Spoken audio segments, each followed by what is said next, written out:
Kia ora, ko dia ho, haramai, welcome to Homemade Let's Cook. Today we're making flourless peanut butter cookies really, and for some of them we're going to try putting in some chocolate chips, so that might make them quite nice as well. So that's going to be a very good trial. Right, we don't need too many ingredients, and we're certainly not using flour, so it's great for all our gluten-free or gluten-intolerant viewers out there. So, starting off with 2/3 of a cup of soft brown sugar, and into that I'm adding some of this beautiful Pix crunchy peanut butter. It's amazing how few ingredients we have for this recipe.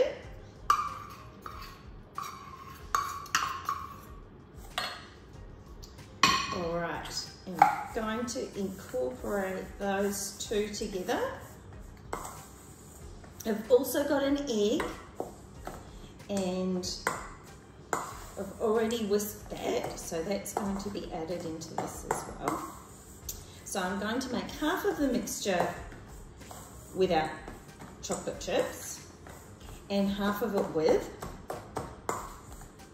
and we'll see how they turn out. The peanut butter cookies are lovely on their own, but I reckon a few chopped chips will just add a little bit of something extra. But of course, as they say, the proof will be in the pudding.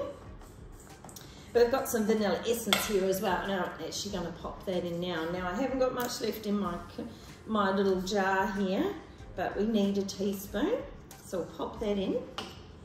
You also need to have on hand some baking soda or bicarbonate of soda, and of course that is going to help the Bicky spread. All right, so this is now the point where we're going to add that egg. So as I say, whisk that beforehand. Just makes it a little bit easier to incorporate. And I know you're thinking to yourselves, oh goodness, this is going to be really hard, messy to roll into a ball and etc. But surprisingly, it doesn't really end up being the case.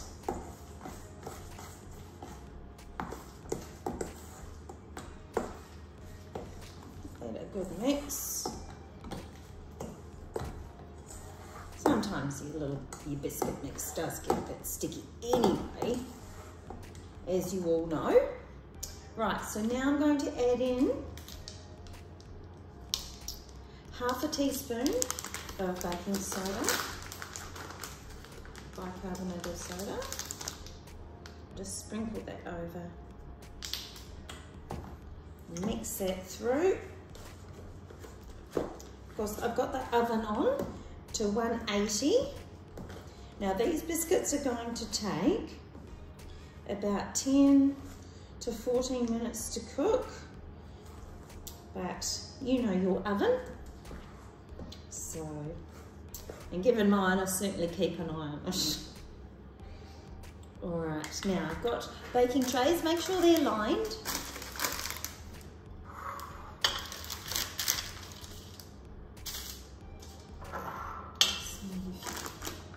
That out of the way, and look, depending on what size you like your biscuits will depend on what size you would like to make these. Now these are about a dessert spoon size, lovely consistency. I haven't got any mess on my hands. Just place them on your tray. We are going to flatten them down.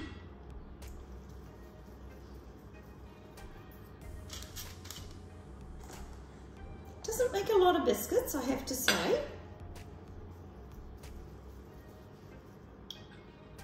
But it's not the quantity, it's the quality, as they say. And of course they are going to spread, so please take that into account when you're placing them on your tray, and allow plenty of room, just in case they really, really spread.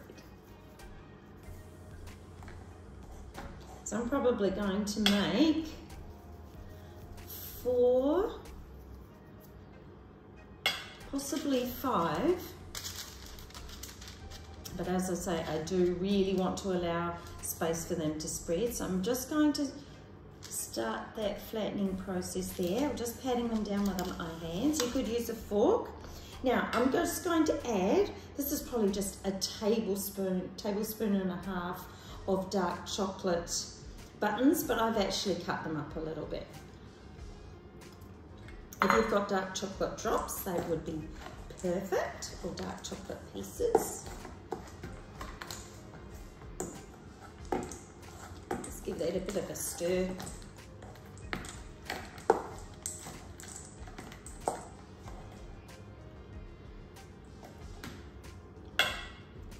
Take about a dessert spoonful of mixture. And it smells absolutely divine, the mixture, absolutely divine.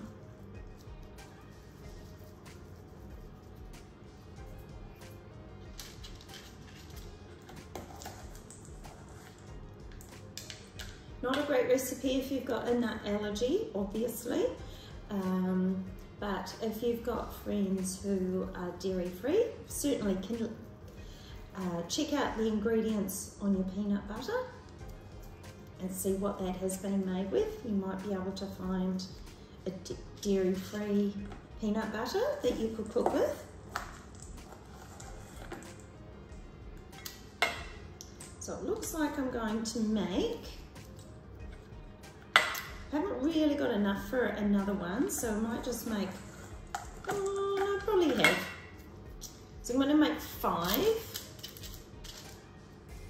Just pinch a little bit of mixture off there. Do you do that? Sometimes you have to do it when you're making cupcakes as well. I know, we all do it.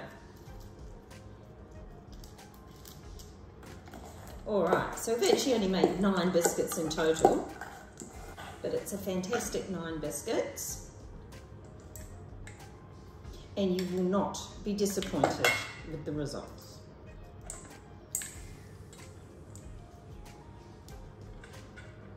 Set that aside. Hopefully these ones won't run into each other.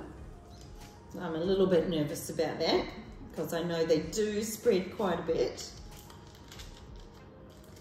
Just get them started, just press that down. The one in the middle I've got is very, very big.